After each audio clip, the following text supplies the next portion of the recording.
Hello મિત્રો, જય લગધણી જય રામાપીર. તો અત્યારે વાગી ગયા છે સવારના 11 અને ઘરકામ કરીને હું ફ્રી થઈ ગઈ છું. આજે થોડું લેટ થઈ ગયું છે. તો આ જુઓ, આગળ મેં એક બ્લાઉઝ બનાવ્યું હતું અને ખૂબ સરસ છે. જે વર્ક કરેલું જ કાપડ છે, આવી રીતનું કાપડ જ મળે છે, ખાલી સીવવાનું જ હોય છે. પણ આ બ્લાઉઝ ચણિયા ચોળી ઉપર, સાડી ઉપર સરસ લાગે છે. તો જુઓ નજીકથી.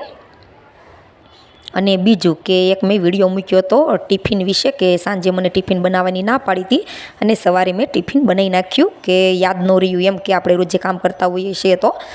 તો એક કોમેન્ટ આવી હતી કે આ બધું કહેવાનો શું મતલબ છે અને આ વિડીયો યુટ્યુબમાં શું લેવા મૂક્યો.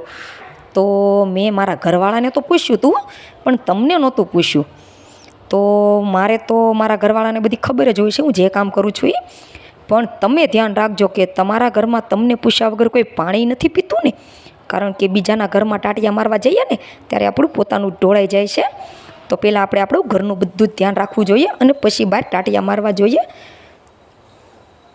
તો ક્યારેય કોઈના વિશે કાંઈ ના કહેવું જોઈએ, કારણ કે એને આપણે ઓળખતા પારખતા જ ન હોઈએ. અને જ્યારે આપણે કોકને કાંઈક કહીએ છીએ તો એ પહેલાં 100 વાર વિચારી લેવું જોઈએ.